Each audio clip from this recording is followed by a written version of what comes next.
With the election basically a little over or under 48 hours away, and a lot of voting already taking place, by in person, online, or even drop off or whatever, mail, whatever. I was told by, someone that God has a reason for putting whoever is going to get in there in that position. And that when it's all said and done, whether we agree with the choice or not, we have to pray for that person to make the right decisions, to do what they say they're going to do, and also think about the consequences of what they want to have happen, but then realize maybe it's not the best decision. And that is true. We have to.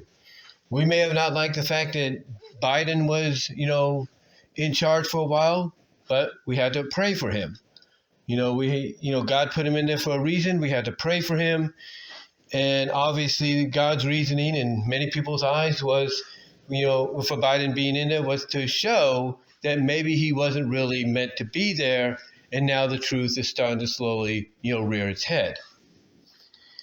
But when it comes to Trump and Harris, that's what's going to get interesting. Because Harris obviously shows and favors history being made. And we've had history being made before when Obama got in. And, people loved it. And he was popular enough. He made, decisions that you could be in favor of and not in favor of that got him 2 terms in a row. But the other reason was because of his youth. He was young. And many people's thought process, even maybe now with Harris, is they got youth on their side and they can remain, for the duration of 2 terms. What people have to understand, though, is Harris, may not remain for 2 terms, and neither will Trump. Well, this would be his 2nd term, and that's it. But Harris herself may not even remain for 2 terms, not even 1 term, if she doesn't live up to what she says she's going to do. You see, and I'm trying to find the right words to say because, of course, I'm doing this unscripted. So I apologize for any pauses and all that in between. But with Harris and Trump, at the end of the day, we have to realize that although they might be the figureheads, the face of our country and everything, and they might be able to do certain things they say and promise they're going to do, at the end of the day, we have to realize that, they still have to answer, not just to the American people, but they also have to answer to the Senate and the House. And what's crazy about elections like this, and believe me, people are just sick and tired of this, honestly. People are just sick and tired of elections, And the reason they're sick and tired of this is because I think they believe what I believe. And that is at the end of the day, they might be the figurehead. One of them might be the figurehead, but they don't really call the shots. It's the House and the Senate. Because there's a lot of ideas that Trump and Harris want to make a reality, but they still have to pass a lot of those ideas onto the Senate, onto the House. And if the Senate and the House is led majorly by a different party, they may go with or mostly reject that idea, that proposal. And, that's one thing that both candidates have to really think of. They have to, come to the conclusion of, okay, I want to do this, but what if the House and the Senate is, basically ran by a majority of this party? They may not let me do it. So they'll have to basically try to do it on their own, which they do have the power to do. But they also don't realize that even though they might have that power to go off and do it on their own, that the House and the Senate have the power to stop them. They do. And most importantly, they have the power to say, you ain't doing it for us, you're out. And they could do that. They could do that as well. Because when you think about it, when Trump was in office initially, a majority of the Senate and the House for most of his term, or some of it, was ran by Democrats that didn't like him. One of them, of course, being Pelosi. So what did they try to do, led by her? they tried to impeach him because, well, they didn't like the way he was running the country in their eyes. The same could be said for Biden. When Biden was in, the House was a majority of Republicans. And they, along with a few Democrats and independents and Green Party, whatever, they didn't like what he was doing. And they said, you know what? Let's try to impeach Biden. And there were numerous times they tried to or came close to doing it. The point is, at the end of the day, we have to realize that all we're getting is a figurehead, a face that's going to represent leadership in our country. And at the end of the day, that leader still has to answer to those below them. It's like a business. And I know that's a strange comparison. It's like a business.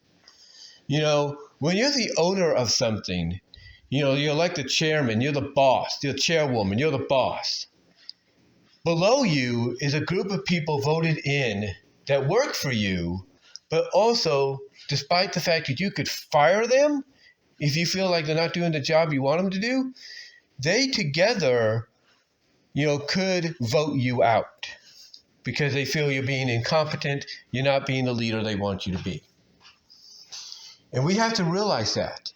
We have to realize that whether or not history will be made or someone's going to get a second term 4 years after his first, we have to realize that although they might be able to do certain things they promised to do, they still have to answer to the Senate and the House. And whatever party is running both places, you know, is either going to, you know, favor or be mixed about them or not favor and just, you know, not agree with them at all. You know, and that's the reality.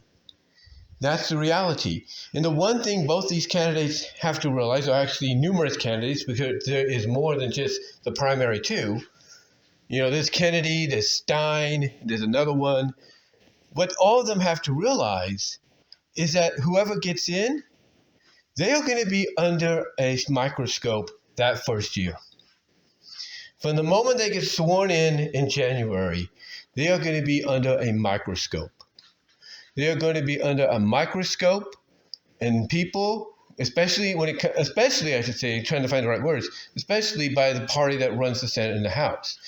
And if, let's say, Harris gets in, and the Senate and the House is Republically run, the Republicans are going to keep a close eye on her. And they're going to say, okay, Harris, you're the leader. Now let's see you live up to what you promised. Because if you don't, you're easily going to be removed, along with Waltz. Because believe me, Waltz will be next in line, but they won't hesitate to say, okay, we got her out. Now let's get him out. And then let's make sure our House Speaker here is the one that gets in. The same with the Democrats. If Trump gets in, you know, along with Vance, they get in. And basically, at the end of the day, the House and the Senate is democratically owned or run. They could basically look at Trump and say, okay, Trump, let's see you live up to everything you say you want to do. Let's see you live up to your promises. And if he doesn't in their eyes, he could be out and so could Vance, but then they'd be stuck with Johnson. But then they'd have to figure out a way to get Johnson out. You know, you get the idea, right? You get what I'm saying.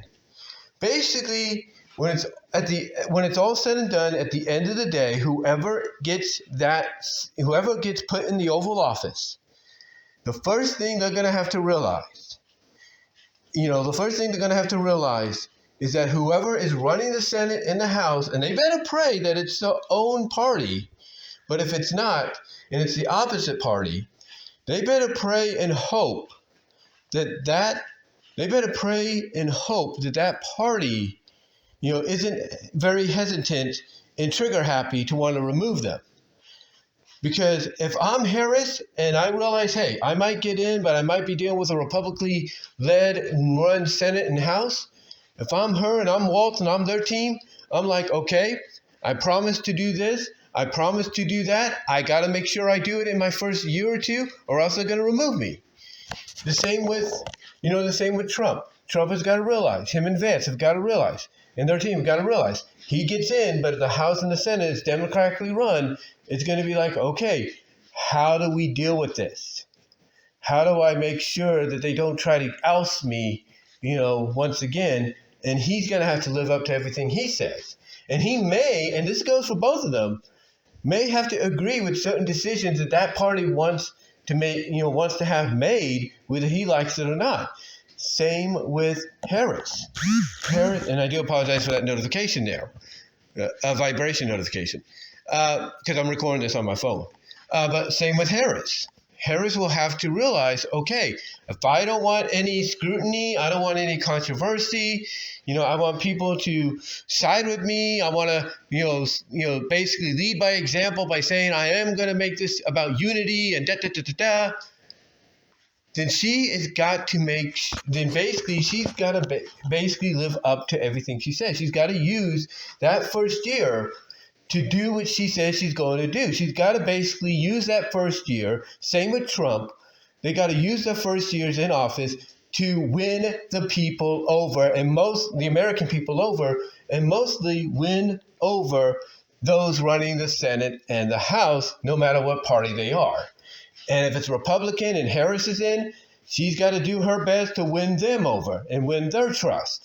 Same with Trump. If the Democrats are running it, he's got to do what he can to win them over, win their trust. And the same goes for those outside of these two majority runners, like Kennedy and Stein. If they somehow miraculously get in and Harris and Trump are on the outside looking in, dumbfounded, like, what the hell happened? They too are going to have to basically think about, how do I keep these people off my back and win over the trust of the American people, and by extension, the trust of the House and the Senate. That right there is the most important thing, because they know that, even though they might have power to do certain things they say they want to do, they realize at the end of the day, the people that can, put them out of power is the Senate and the House and whatever party is majority winning it. And if that happens, if it gets to that point to where, let's say a Republican-led House and Senate sees Harris, as leader and doesn't feel like she's not doing a job, bye-bye Harris. And the same with Waltz. And if they feel the same, and if, again, vice versa too, Democrats, if they're running it and they feel Trump's not doing a good job, they can say, okay, bye-bye Trump, bye-bye Vance. That basically is what people have to realize, that at the end of the day, all we're really getting is a figurehead for to represent us as leader. That's what it is. They have certain privileges, they have certain things they can do here and there, and that's great. But at the end of the day, they're just figureheads, and the real people that have the power is the Senate and the House and whatever party is majority running those places. That's the reality. That's the reality. So that's all I'm going to really say, guys. And again, like I've been told on many occasions, I'm sure you have too, God has a reason and a plan for whoever's going to get in there, and that we just have to pray for whoever that's going to be.